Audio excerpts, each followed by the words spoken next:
So bubuksan na po natin ito, itong ating na-deliver na set ng dishwashing na titimplahin ko.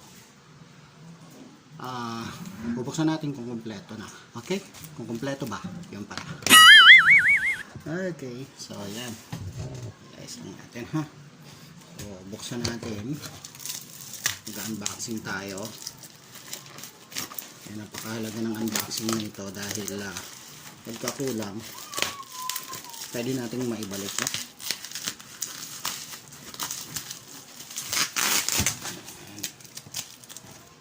Okay, tingnan natin kung kompleto ba.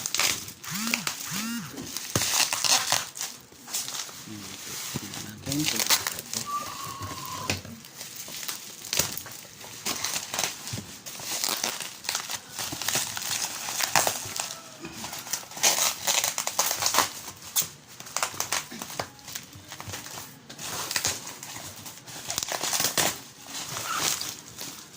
So ito yung sisimulan natin maliit na negosyo, no? Dahil sa nating subukin. Ito ay subok lang naman, pero wala ng Diyos kung ito ay pagpapalain niya, no? Nakadepende yan sa Panginoon eh. Okay, so titingnan natin kompleto nga ba.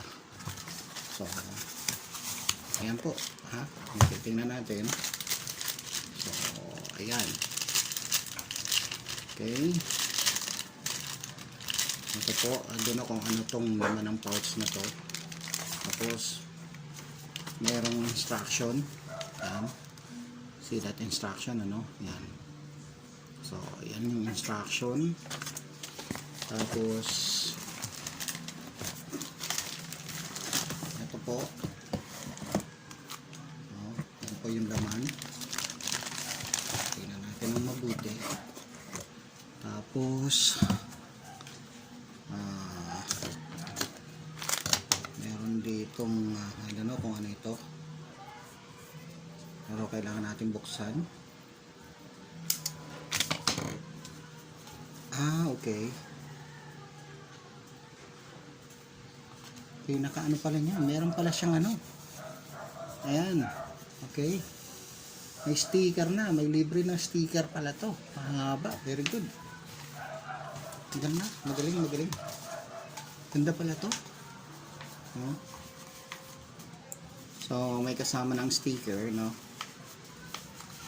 And, natin, ha? Itong laman naman na ito, natin. So, meron siyang dalawang yan, ano na liquid, no? Siguro ito yung isa sa mga ititimpla, kasama ng mga ititimpla. At ito, may gel, no? At ito po, pinaka-powder niya. Yan. So, ilan ang laman? Isa, sa dalawa, tatlo, apat, 5 sangkap. So, tingnan natin kung 5 nga lang talaga ba yan or itong isa, tingnan natin. Hindi pala 5, kundi tingnan natin. So, may mga pouch dito, maliliit na pouch, 5. So, bali 9 na sangkap po pala. Okay? So, 1, 2, 3, 4, 5. Yan. Okay? So, meron nakalagay dito, step by step. Step 1, prepare 15 liters of water in a plastic container or drum. Yan. Yan yung unang step. Step 2, put 1/3 kilos of SLES 002 and immediately stir until fully diluted. 1.3 kilos of ito. Baka ito yun. Yan. Ito. And then 30 ml coloring 003. Tapos ano ba yung 003? Ito yung 003. So, yung isa ay 002. Saan yung 002? Tignan natin ang 002. Saan yung 002? Wala nakalagay na 002. Where is the 002? 10. May nakalagay na number 10. Ito 009. Ito ay 003. Ito ay 005. Ito ay 008, 007, 004. So baka ito yun. Ito. So yan.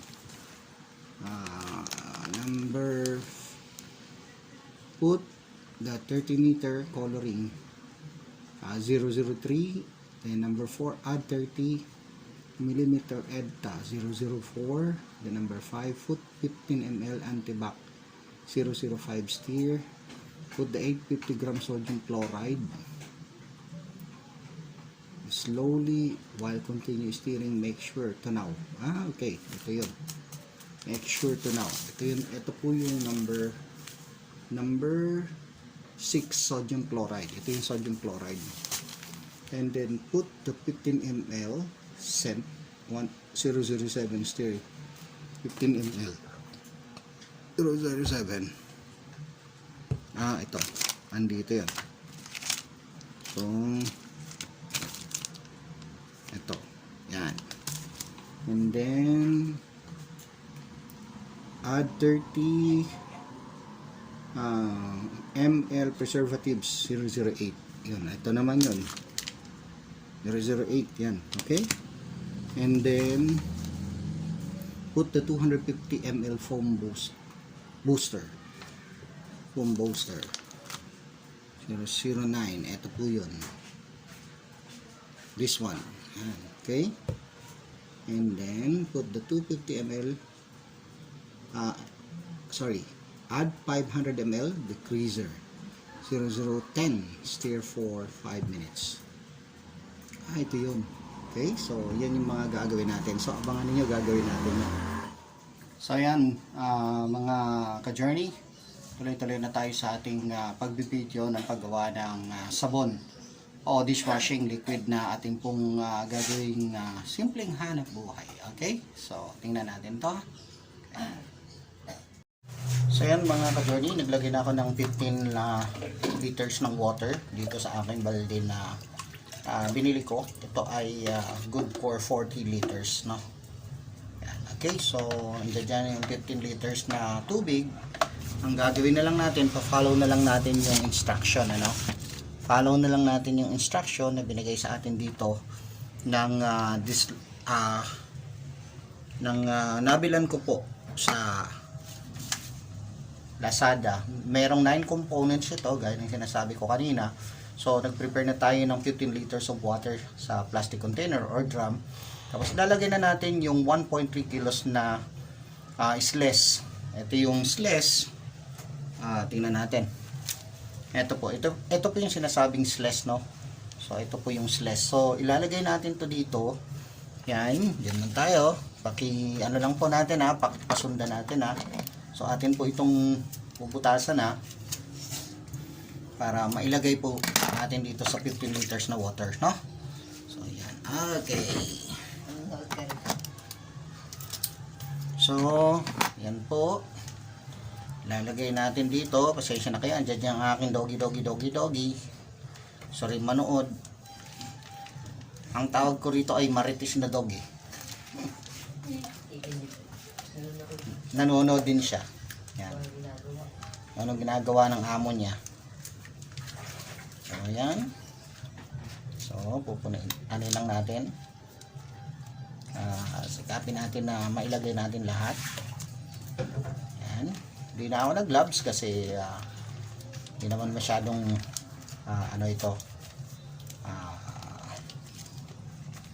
maano sa kamay, no? So nubos lang natin kung ano yung nandoy dyan sa plastic. Ayan, okay. So ngayon ito Tabi lang natin yan. Hahaluin natin ngayon. Okay, no? Ang panghalo ko lang muna ay tabo. Ayan. Tabo lang muna. Kasi hindi pa ako nakabili ng panghalo eh.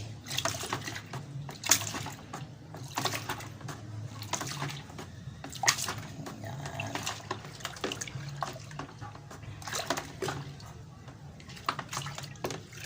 Ayan natin. Kailangan kasi tunaw siya ng gusto sa tubig. Ganyan yan po, no? Bumubula na kagad, ano? Yan, bumubula na kagad. Pero maganda sana kung may panghalo tayo talaga na kahit kahoy, pwede naman siguro, stick. Yan. Para at least, ayan, kita natin na matutunaw talaga. Bumubula talaga siya, no? So, ayan. Ang sabi kasi sa instruction dito, sa instruction ay ihalo po, prepare, put 1.3 kilos of slash and immediately stir until fully diluted. Hanggang sa matunaw talaga siya. Ayan. Okay.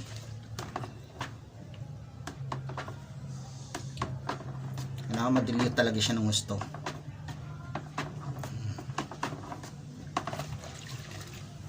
Meron pa.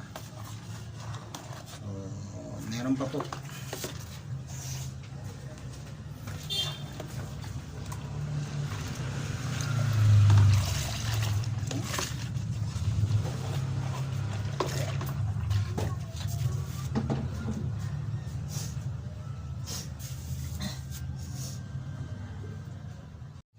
So, tuloy-tuloy lang tayo.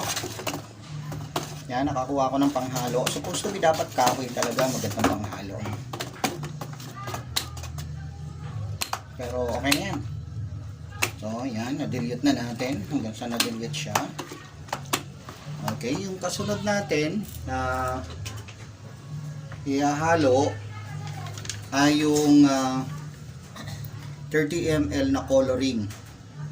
Yung number 3. Okay? So, ito po yun. Ito. So, ito yung ihahalo natin.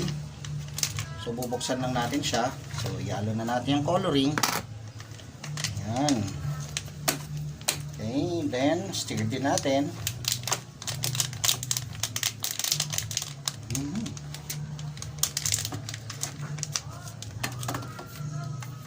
Okay, halo-halo lang. Para makuha yung pinaka kulay blue pala to. So by the way, binili ko to sa Shopee, no? Ano ko lang sa inyo yung link at least kung magkano, para at least ay makita ninyo kung paano bilhin nito sa Shopee. By the way, not Shopee, Lazada. Okay, meron din naman siya Shopee. Okay, so yun na. Nahalo na natin. And then, after that, ay yung EDTA naman, yung 004. So, ito naman yung EDTA. Okay, so bubuksan natin. Ito po yung EDTA. Okay, so halo na natin yan. Halo na natin. Tapos, ang sabi dito, haluin din daw po. Tapos mailagay yung EDTA. After na mailagay ang EDTA at mahalo ng mabuti, ay ihalo din po ang 15 ml na antibac number 5. Antibac number 5 yun. So ito po yung antibac, no, na 15 ml.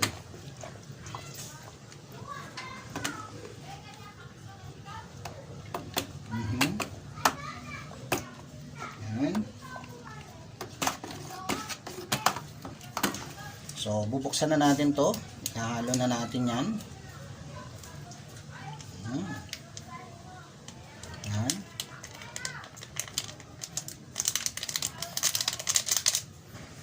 Ang bango. So, yan na. So, by the way, pagka gagawa ka na ito, kasi sabi nga 15 liters na water, ang labas nito ay mga around 17 to 18 liters.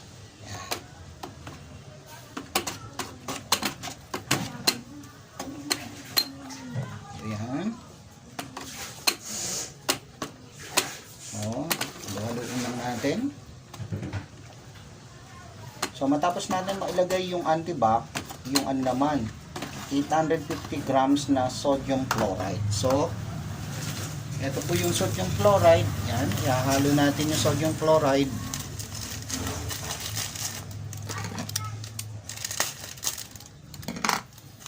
Dahan-dahan lang natin ihalo.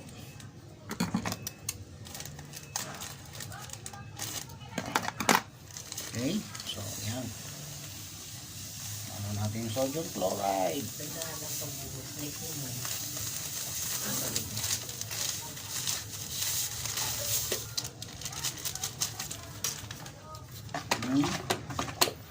Yun.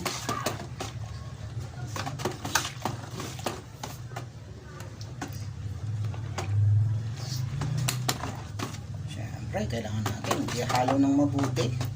Dapat walang matirang buo-buo.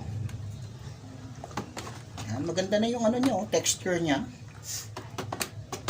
Ganda sana pa kung maganda yung ating panghalo, no? Pasensya na kayo. Ito yung napili ko panghalo. Ito lang nakuha ko. Okay. Yan. Ganda na kulay, no? So, by the way, papalipasin po ito ng 24 hours, no? Hindi po natin ito kokoberan. Kasi bawal po ito koberan. Malaw dapat takip. Para hindi siya bumaho. So, babaho po yan kapag tinakpan. Okay. So, yan. Ihalo na natin yung sodium chloride. Kasunod nito ay yung 15 ml na scent. Okay. Tingnan natin yun. Yan ay meron naman pong nakalagay number 7. Yan. So ito yon. So yan. Okay? Halo na natin yung scent. Yan. Okay. Oh, ang bango-bango na. Pwede na itong pang pang linis ng plato. Okay. Ihalo na natin. Pero ayusin natin ang paghalo para at least walang matirang buo-buo.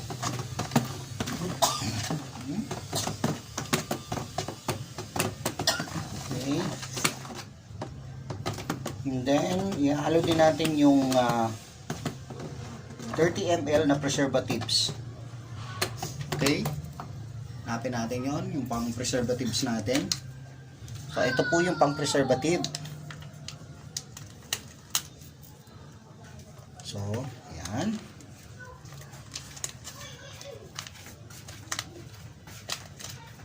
Okay.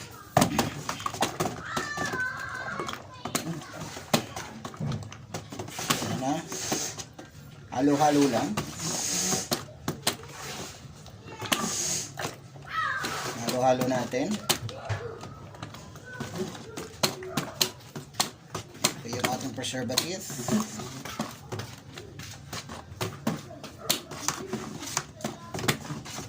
And then, pagkatapos natin mahihalo ang ating preservative, 250 ml foam booster. Okay, yan yung number 9. Okay. Ito na yun. So, ito po yung foam booster natin.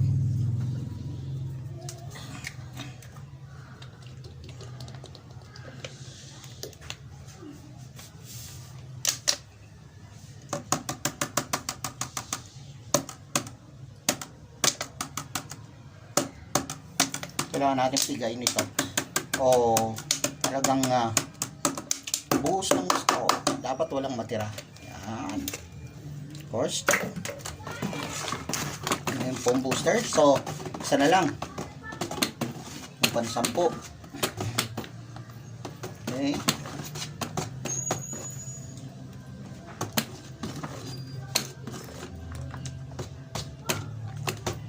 Huwag ko kayo mag-alala kasi isasama ko sa video yung pinaka instruction.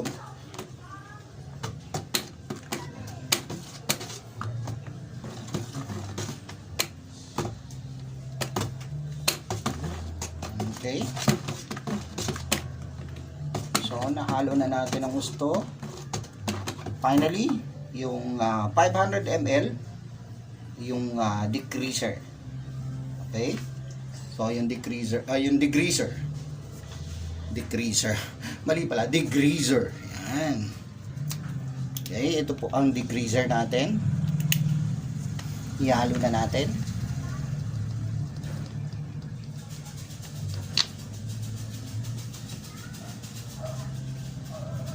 Siyempre, pag sinabing degreaser, ito yung nag-aalis ng mga grasa, no? Yan. Napakahalaga pala nito ng component na ito para sa isang dishwashing liquid. Yan. Okay? So, mahalo na natin ng gusto. Tapos, after natin mahalo ng gusto, pababayaan lang natin to. Para kinabukasan, so, kung nagsimula tayo ng mga bandang alas 3 ng hapon, hindi bilang lang tayo ng 24 hours, hindi alas 3 na lang ng hapon ulit, kinabukasan, eh pwede na itong ilagay sa mga plastic bottles, no? So, yun. So, bukas ng umaga, kukunin na natin yung plastic bottles na in-order natin doon sa palengke. Yun yung ating bagong negosyo ngayon. So, yun lang. So, maganda na yung kanyang texture. Oh.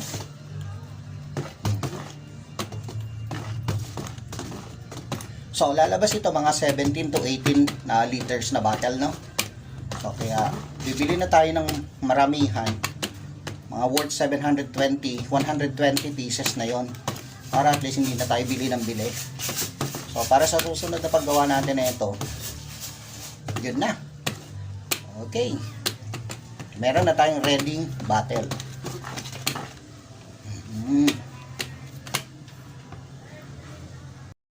Mga ka-journey, I hope na nag-enjoy po kayo sa panonood ng paggawa natin ng dishwashing liquid.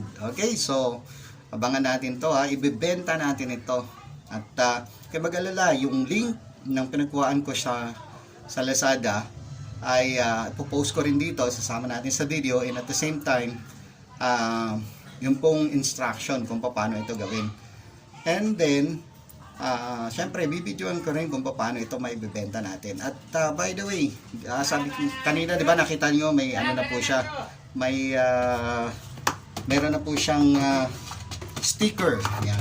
Okay, so may sticker na po siya. So, inahalo ko lang po siya. May nag-alok ng banana cue, hindi ko pinansin kasi nagbibideo tayo. Okay? So, yan. Okay? Para makita ninyo ng gusto to, titingnan natin yung pinaka-ano niya, result niya, no? So, hayaan lang muna natin ito na tumining within 24 hours, no? Saka natin to ilalagay sa mga 1 liter na plastic bottle. Okay? So yun mga ka-journey, tapos na po tayong gumawa ng liquid dishwashing liquid. So at papasalamat tayo sa pasimula ng maliit na negosyong ito. Okay, at ito nga pala yung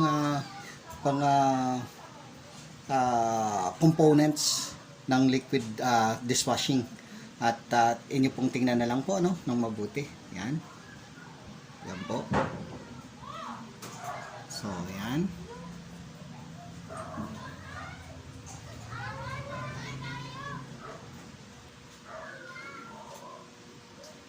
So, okay. Ayan na po. Maraming salamat ulit. Hanggang sa susunod na pagsasama-sama natin at paggawa ng mga dishwashing liquid at mga antibac, pampabango ng damit, yan, at mga sabon. So maraming salamat. Huwag niyo pong kalimutang i-share ito at inyo na rin pong i-like at follow na po kayo sa akin o mag-subscribe kayo sa aking YouTube channel. Maraming salamat po. Have a good day.